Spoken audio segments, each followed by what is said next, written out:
channel. Hey, you know what time it is? What time is it, man?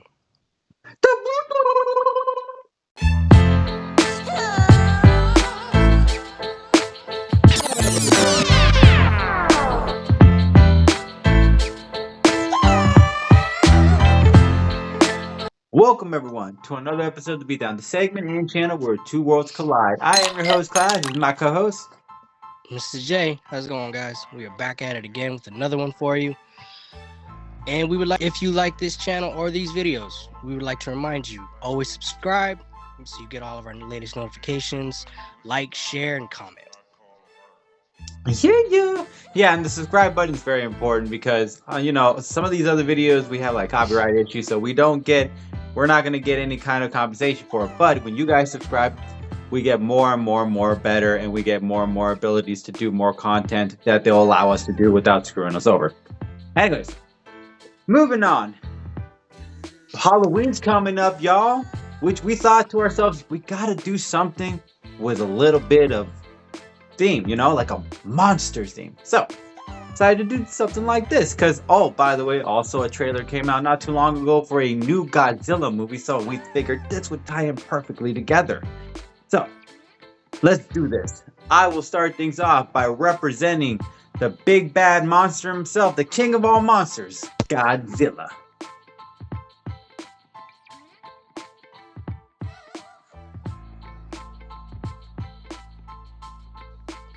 So let's get into the brief origin story of the king of all monsters. Okay. Godzilla arrived on the oceans in 1954. He was a symbol of nuclear bombing, dangers, and destructions, as Japan was the first country to experience a nuclear bomb dropped, and sadly, the casualties that were lost in the making of mankind's deadliest weapon. Americans were testing nuclear bombs and woke something from the ocean. Rising from the deep within the ocean was none other than the giant monster, unmeasurable size. The one they call Godzilla, the king of monsters. And that's a brief origin story of Godzilla himself. Now, let's get into the powers, abilities, and feats, because there are quite a few. Yeah. Atomic breath, nuclear pulse, able to create energy pulse from within himself. Durability, energy absorption, stamina, intelligence, flight, healing factor, physics ability, able to block, I think it's a psych's attacks and uses it to be the certain way, to be certain people in certain ways. This is interesting. A spiral heat ray, a super oscillation wave, I don't know if I said that right, able to destroy substance a mile away using a sort of focused sound sonic pitch. EMP, able to destroy anything electronic in sight.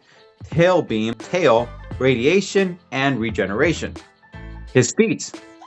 This is interesting. Fallen into a volcano. Took a meteorite crashing to Earth and left it without a scratch. 44 wins, 9 losses, and 7 ties. Able to match strengths with the mighty Thor himself. Yeah, they made that happen. According to Death Battle channel on YouTube, took down too many black holes. Yeah, too many black holes, guys. Anyways. Now, we're going to get into the end game.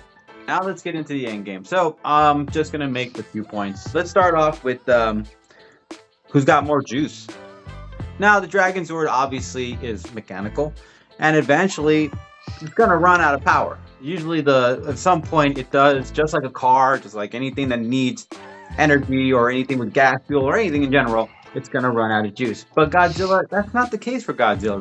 The thing is an energy base himself. He can go pretty much days for days with someone before getting tired. So, a fight with him in a long uphill battle, Dragonzord is going to get his butt kicked by Godzilla in that sense. So another thing to consider is that Godzilla himself is pretty deadly. He has his claws, he has his atomic breath. He could shoot a hole into the Dragonzord at some point and find out and discover through his intelligence, hey look, there's a living person inside. The Green Ranger, yank him out and eliminate him in that way. Without the Green Ranger, the Dragonzord doesn't really work functionally well without him. So it would be Godzilla's way to take advantage of that upper hand in that essence as well.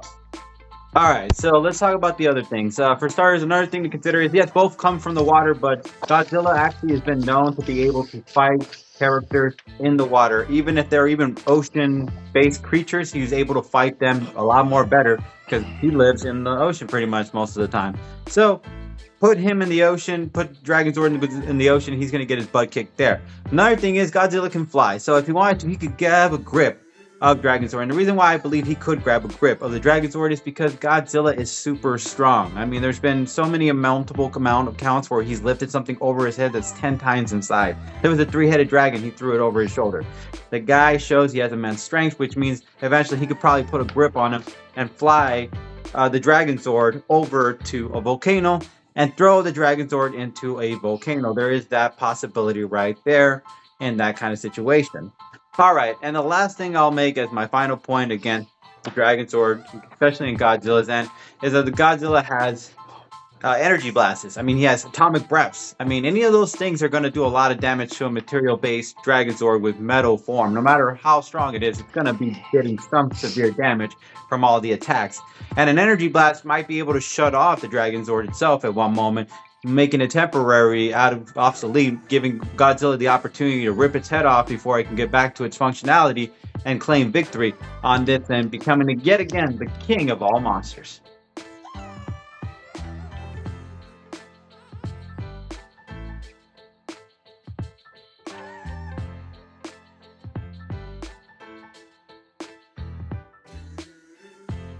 Okay, and my contestant today is none other than the Dragonzord.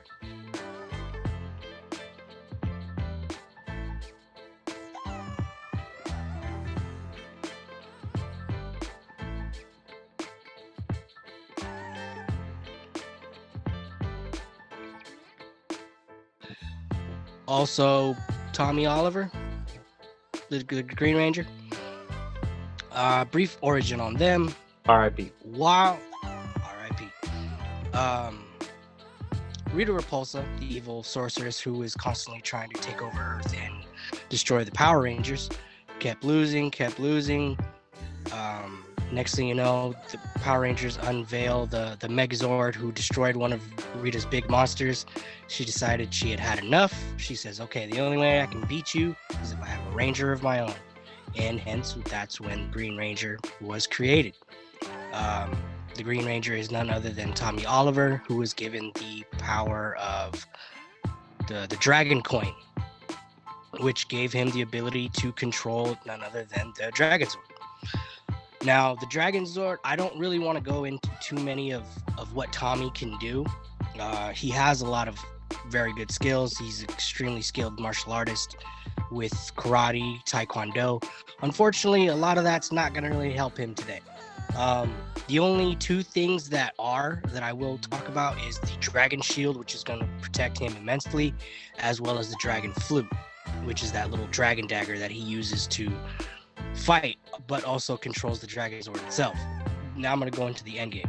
Now this is going to be difficult, and the only reason I want to say Tommy has a slight advantage is he has an advantage for two reasons. One, Tommy does not need to be inside of the Dragonzord to use it.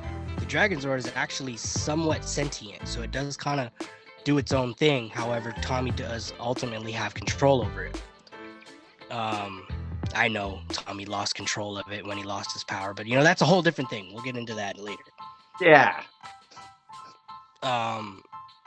One thing Tommy does have in his possession that's going to make this a little difficult is his power morpher, or his master morpher, which is going to be able to give him the powers and abilities of all 6 Rangers that he has been. Now, if he uses all of these Zords to wear Godzilla down, that's going to, it's going to be tough for Godzilla to overcome 6 different Zords. However, Dragonzord is the one that he needs to worry about. Whether it be from long range distance, which the Dragonzord has weapons in both long range and short range. The Dragonzord also lives under the Pacific Ocean. He's able to fight underwater unhindered. So if the fight does go underwater, it's not going to be as tough as some would think. couple of the long-range weapons that he does possess is that big laser on top of his head, that little fin that acts as a laser. So he can use that to shoot Godzilla from afar. However, if Godzilla is somewhat able to absorb that energy, he also has his finger missiles. As you've seen throughout the show, they do some damage. And if he's able to use that to wear Godzilla down, do some damage, at least to get him to kind of like cover himself, just to get so he can get a distraction, that's when the Dragonzord can come inside. He can use his powerful jaws to take a good bite out of Godzilla, or his claws, or even his tail. Now, the reason the tail is going to come into play here is because the end of his tail is actually a drill, and he uses that thing very effectively. So if he's able to do some damage with that drill on Godzilla, he's going to feel that. Yeah, I want to say Tommy being on the floor, because he does not, like I said, he does not need to be inside of it to control it. As if you remember the old cartoon or the old show, he was on the floor most of the time while controlling it. Yeah, he's a flute. That's it. Yeah, he just needs to be somewhere near to call it.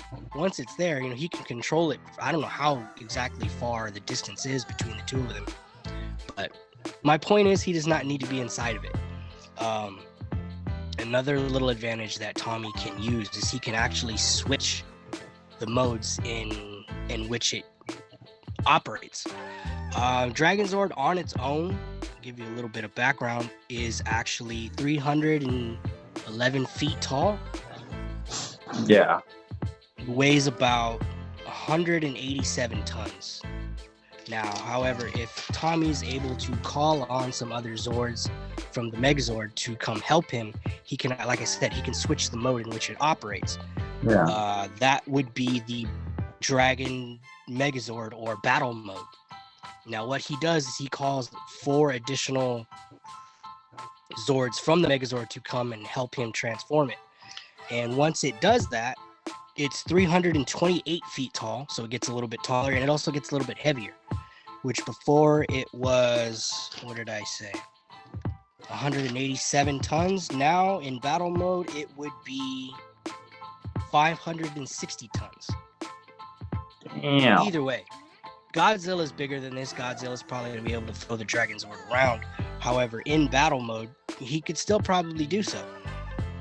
But with the new weapons that he possesses, which he still has his long-range fin laser, but also the power staff. Now, what the power staff is, it's essentially the Dragonzord's tail. However, it's removed, it's turned into a spear, and the end of the spear spins like a drill, much like his tail.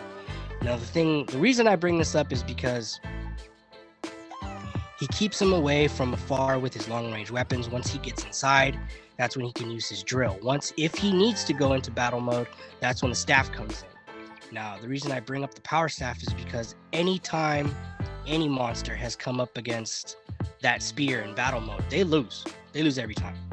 Yeah. So I want to say, if Godzilla gets hit with that, even if it does not kill him, he's going to be wounded to a point where he's going to need to retreat. He's going to need to leave the fight. What saves Dragonzord and Tommy in this fight. Keep him away, damage him from whatever long-range weapons he can.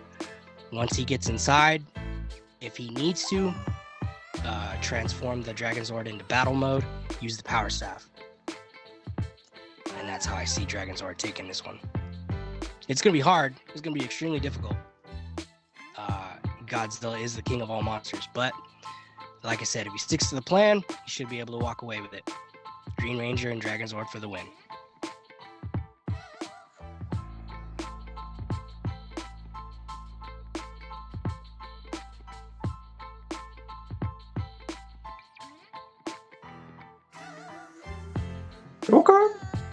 Okay. If you guys agree, as always, it's not up to me. It's not up to my boy. It's up to you guys. So, if you like my argument, you can hashtag Godzilla. And if you liked my boy's argument, what can you do, brother? Hashtag Dragonzord. Yeah. And as always, No Press fam, we really appreciate you guys. Catch you guys later. Peace.